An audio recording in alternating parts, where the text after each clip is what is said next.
हठ योग करते रहते हैं। हठ योग से कुछ सिद्धियां आ जाती हैं जो इस मानव शरीर की और इस भक्ति के नाशक होती है। आम व्यक्ति सोचता है कि इसने बहुत बड़ी उपलब्धि कर रखी है, सिद्धि प्राप्त करके कोई आकाश में उड़ जाता है और कोई किसी को दुआ बदुआ देकर दुखी सुखी कर देता है, थोड़ा बहुत अपनी पूंजी तय स्वयं कंगाल हो जाता है। तो ये सब ड्रामेबाजी थी। तो गोरखनाथ जी ने स्वामी रामानंद जी से कहा कि आइए हमारे साथ गोष्ठी कीजिए। रामानंद जी चिंतित हो गए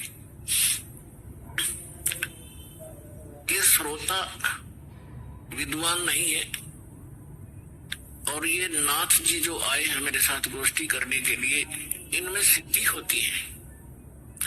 इन सिद्धियों को देखकर जनता उनको विजयी घोषित कर देगी और मेरी बेइज्जती होगी। वो बहुत चिंतित था। चिंतित थे स्वामी जी। उधर से परमेश्वर कबीर जी ने स्वामी रामानंद जी को अपना गुरु धारण कर रखा था, एक मर्यादा मेंटेन रखने के लिए। अपने आत्माओं, आज तक तो यह बात बिगड़ी रही है। दो विद्वान आपस में बैठकर चर्चा किया करते थे जिसको शास्त्रार्थ कहते थे, और शास्त्रार्थ वो संस्कृत में बोला करते थे। सभी श्रोता अशिक्षित होते थे, उनको संस्कृत कह भी नहीं आती थी, और जिसकी बोलने की शैली दुरुस्त होती थी और संस्कृत घनी याद होती थी और वो ज्यादा संस्कृत बोलता ही रहता था, तो श्रोता उसको ताली पीट कर और विजयी घोषित कर देते थे। उस नकली के थे तो दोनों नकली, पर जो घना नकली था वो सिद्ध हो जाता था कि ये महाविद्वान और मैं ऋषि हो गया। तो इस तरह से रामानंद जी चिंतित थे कि श्रोता अशिक्षित है, ये कोई सिद्धि दिखा देगा और सब इसको विजयी घोषित कर देंगे। तो उस समय परमात्मा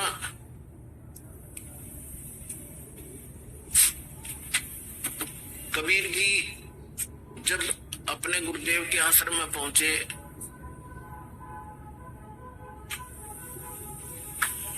रामानंद जी को चिंतित देखकर पूछा, गुरुदेव चिंता का विषय आपका दास जानना चाहता है। पुण्यात्माओं, जब रामानंद जी के साथ परमात्मा का ऐसा व्यवहार था, यानी परमात्मा होते हुए अपने गुरु के सामने एक सुयोग्य शिष्य की भूमिका किया करते थे। हमारे लिए एक उदाहरण छोड़कर गए थे कि आप जी ने अपने गुरु जी के सामने कैसे रहना चाहिए, और साथ में प्रमाण दिया करते थे कि रामकृष्ण से कौन बड़ा। तुम रामकृष्ण को सुप्रीम पावर मानते हो अज्ञानता से, फिर भी मान कर चलो कि रामकृष्ण से कौन बड़ा। उन्होंने भी गुरु कीन और 3 लोक के वेद धनी, गुरु आज्ञा अधीर। तो इस कारण से रामानंद जी ने फिर जब परमात्मा से परिचित हुए, सचलोक सचखंड में मालिक को देखा, तब कहा था, तुम साहेब तुम संत हो, तुम सतगुरु तुम हंस, और राम गरीबदास तेरे रूप बिना और न दूजा अंश। तुम ही परमात्मा हो, साहेब हो, तुम साहेब तुम संत हो। एक संत भी आप ही हो, जो क्वालिटी संत में होनी चाहिए, और परमात्मा तो समर्थ हो ही हो। तुम साहेब तुम संत हो, तुम सतगुरु, सतगुरु माने जो सच्चा ज्ञान, यानी बिल्कुल एक्यूरेट और संपूर्ण अध्यात्म ज्ञान भी आप ही के पास है, किसी के पास नहीं। आप वास्तव में सतगुरु हो, सच्चे सतगुरु हो, सच्चा ज्ञान युक्त हो। और तुम साहेब तुम संत हो, तुम सतगुरु तुम हंस। हंस माने एक नेक आत्मा, एक सुयोग्य शिष्य भी आप ही हो। तो परमात्मा ने कहा, क्या आपका दास चिंता का कारण जान सकता है? तब स्वामी जी के साथ बैठे और भी बहुत से ब्राह्मण ऋषि थे। उन्होंने बताया कि ऐसे कोई नाथ जी आए हैं, उन्होंने स्वामी जी से गोष्ठी करने को कहा है, और नहीं तो जो नहीं गोष्ठी के लिए आएगा तो हार मान ली जाएगी। और दूसरी कंडीशन ये रखी है कि जो हार जाएगा वो जीतने वाले का सह अनुयायी शिष्य बनेगा। तब स्वामी जी ने कहा कि हे भगवान, वो नाथ सिद्धि युक्त है, वो सिद्धि का ड्रामा दिखाएगा, जनता उसकी वाह वाह कर देगी और हमारा मिशन फेल होगा। मुझे चिंता ये खा रही है। तो परमेश्वर ने कहा, स्वामी जी,